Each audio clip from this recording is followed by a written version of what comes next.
Dear students of class 7, as you have asked about exercise 2.5, I am explaining about the same 2.5 exercise of Prachi.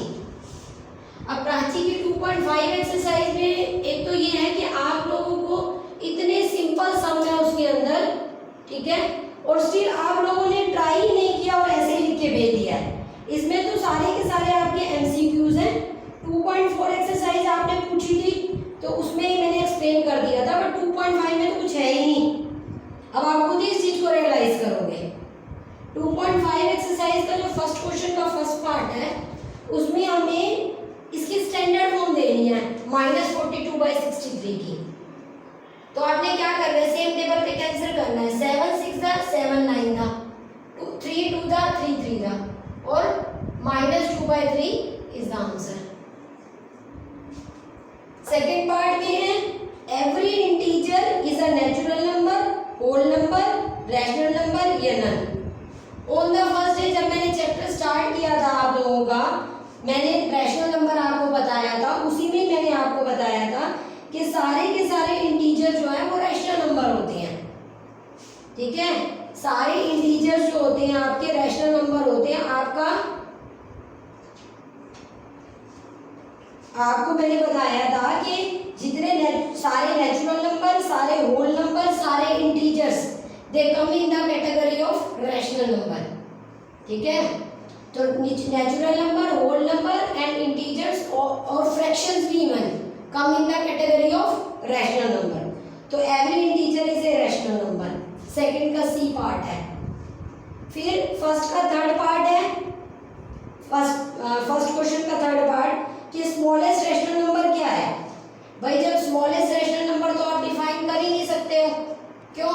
क्योंकि अगर आपके integers rational number की category में आते हैं तो इंटीजर में ही हमें नहीं मालूम कि सबसे छोटा इंटीजर कौन सा है, क्योंकि जब आप नंबर लाइन बनाते हो 0 -1 -2 -3, अब ये नेगेटिव में उल्टा होता है, जो छोटा है वो बड़ा है, जो बड़ा है वो छोटा है, ठीक है।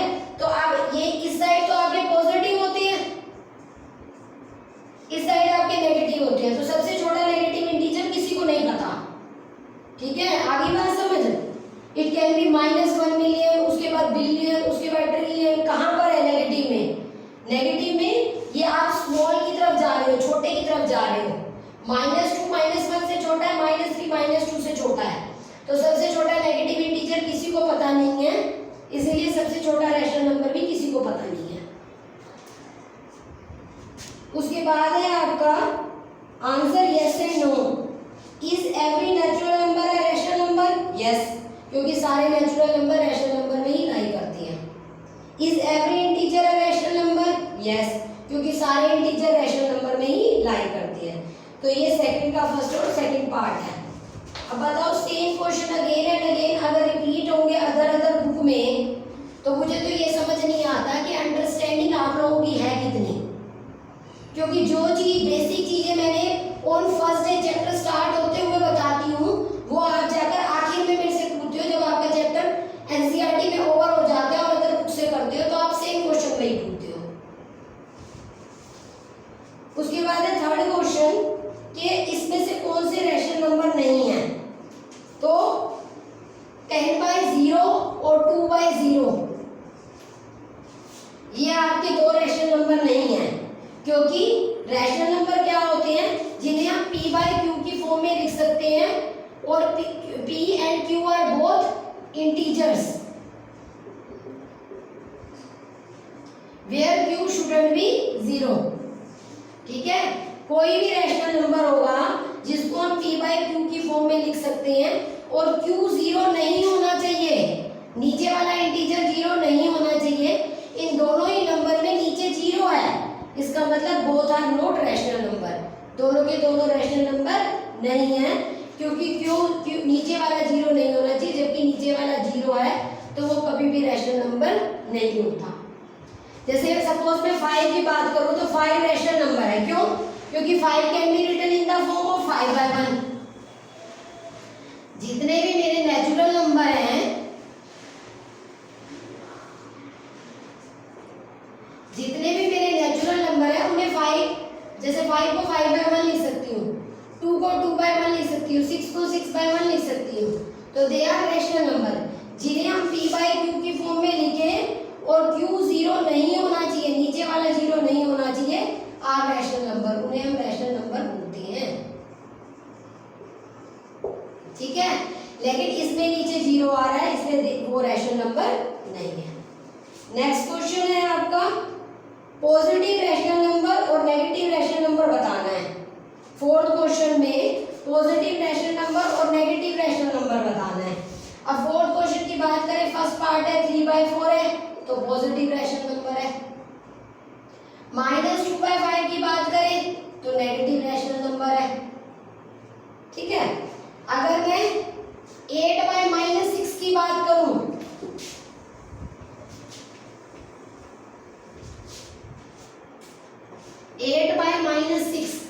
क्या 8/-6 पॉजिटिव है या नेगेटिव है? तो positive divided by negative negative होता है। ये आपको हम कई बार इंटीजर्स में बता चुके हैं कि positive divided by negative negative होता है, तो ये नेगेटिव रैशनल नंबर है। आगे बात समझ। अब -3/-6 की बात करें तो माइनस से माइनस कैंसिल हो जाएगा, negative divided by negative positive होता है, तो ये भी मेरा पॉजिटिव रैशनल नंबर है। ठीक है, इसका मतलब इंटीजर भी भूल गए हो। उसके बाद फिफ्थ क्वेश्चन है, इनको हमने पॉजिटिव डिनोमिनेटर की फॉर्म में बताना है। फिफ्थ क्वेश्चन में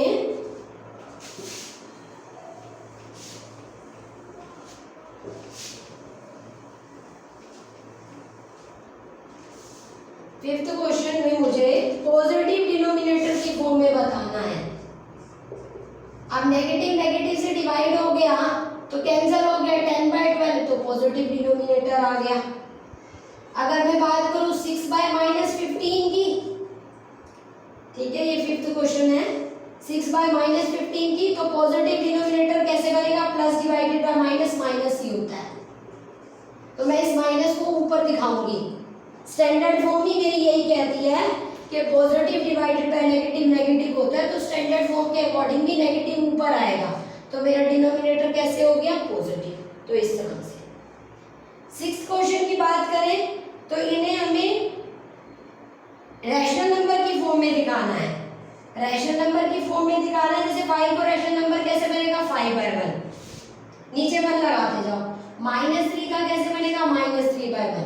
तो these are form of rational number as they can be written in the form of p/q where q shouldn't be 0। ये p/q की फॉर्म में लिखे जा सकते हैं, इसके नीचे सिर्फ 1 लगाते जाना, तो ये रैशनल नंबर बन जाएंगे। 7th क्वेश्चन की बात करें तो एक्सप्रेस -2/3 एज न्यूमरेटर -18। न्यूमरेटर को -18 मतलब इसका इक्विवेलेंट फ्रैक्शन बनाना है। ठीक है, इक्विवेलेंट फ्रैक्शन कैसे बनेगा? जब मेरा ऊपर -18 आएगा तो 2 9/18 होता है, माइनस तो ऑलरेडी था मेरे पास तो माइनस रह गया, तो 9/9 से मैंने मल्टीप्लाई कर दिया, तो -18/27 आंसर आ गया। ठीक है, अब अगर मैं 8 क्वेश्चन की बात करूं तो डिनोमिनेटर 64 लेके आना है सब पार्ट्स में। तो डिनोमिनेटर 64 लाने के लिए -3/8 का, तो 8 8 का 64 होगा, तो इक्विवेलेंट फ्रैक्शन के लिए ऊपर नीचे 8 से मल्टीप्लाई, तो 8 8 का 64, 3 8 का 24, -24/64 इज द आंसर। ठीक है, उसके बाद है आपका 9th क्वेश्चन। 9th क्वेश्चन में भी ये न्यूमरेटर लेके आने हैं, सब में अलग अलग न्यूमरेटर लेके आना है, तो अलग अलग नंबर से मल्टीप्लाई करना। ठीक है, 10th में भी एक ही नंबर दे रखा है 5/-6। जैसे 10th क्वेश्चन का मैं एक पार्ट कर ही लेती हूँ। इसमें मुझे फर्स्ट पार्ट में 5/-6 का डिनोमिनेटर 72 लेके आना है। डिनोमिनेटर 72 पॉजिटिव में लेके आना है, तो मैं यहाँ माइनस से मल्टीप्लाई कर दूँ ताकि माइनस माइनस प्लस हो जाए पहले तो। ठीक है, पहली चीज, और फिर 12/12 से कर दूंगी।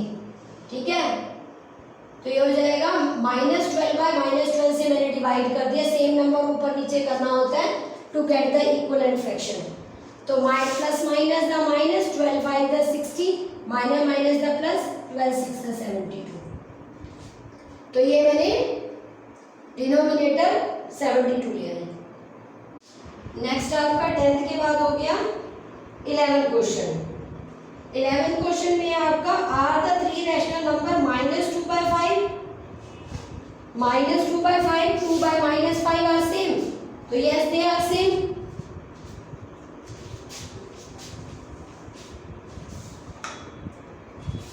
आपका 11th क्वेश्चन है, इसमें दे रखा है आपका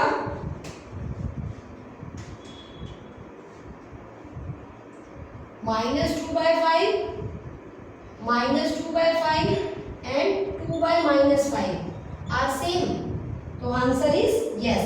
इस माइनस को मैं यहाँ भी रिप्रेजेंट कर सकती हूँ, बजाय इधर करने के इस तरह से भी रिप्रेजेंट कर सकती हूँ, ठीक है। तो ये -2 मतलब ये माइनस होगा न्यूमरेटर के साथ ही काउंट होता है, ये न्यूमरेटर में क्लियर ही है, और plus divided by minus minus ही होता है, तो इसकी स्टैंडर्ड फॉर्म यही आएगी, ठीक है। पॉजिटिव डिवाइड, जब हम किसी भी नंबर को इस तरह से लिखा हुआ उसकी स्टैंडर्ड फॉर्म इसी तरह से रिप्रेजेंट करते हैं, नेगेटिव को ऊपर दिखाते हैं, because positive divided by negative is negative. उसके बाद 12th क्वेश्चन है। 12th क्वेश्चन में आपका which of the following pair are equivalent, इनमें से कौन से इक्विवेलेंट फ्रैक्शन है। जैसे 12th का ये फर्स्ट पार्ट किया मैंने 10/21 एंड 50/105, तो इसमें जहां कैंसलिंग हो सके कैंसलिंग कर दो, अगर वो दोनों कैंसलिंग करने पर सेम नंबर दे तो इक्विवेलेंट है, अदरवाइज नहीं है। जैसे 5 1 5, 5 0 0, 5 2 10, 5 1 5, तो बोथ आर 10/21, तो दे आर इक्विवेलेंट। अगर एक पॉजिटिव एक नेगेटिव में आए तो भी इक्विवेलेंट नहीं होंगे, दोनों या तो पॉजिटिव या दोनों नेगेटिव, ठीक है। उसके बाद 13th क्वेश्चन। 13th क्वेश्चन का फर्स्ट पार्ट क्या है, -5/9 इक्वल टू 10/x, तो हमें x की वैल्यू निकालनी है। दो फ्रैक्शन हमें इक्विवेलेंट ऑलरेडी दे रखी है, we have to find the value of x। तो मैंने क्या करना है, इक्विवेलेंट फ्रैक्शन के केस में क्रॉस मल्टीप्लाई कर देना है, -5 × x 9 × 10, तो x की वैल्यू निकालने के लिए मल्टीप्लाइड में ऐसे डिवाइड में ले जाओ, 5 1 5, 5 2 10, तो 9 2 18, और positive divided by negative negative. तो इस तरह से ये सारे सम्स जो है मैंने सबका एक एक पार्ट आपको बता दिया, और बहुत ही सिंपल क्वेश्चन है। 2.5 कर लेना, और अगर 2.6 हो सके तो ट्राई करना, क्योंकि सारी प्रॉब्लम पूरी की पूरी एक्सरसाइज ये आप खुद भी रियलाइज कर सकते हो कि इसमें कोई ऐसा सम था ही नहीं जो बहुत ज़्यादा डिफिकल्ट हो, लेकिन फिर भी कुछ समझ ना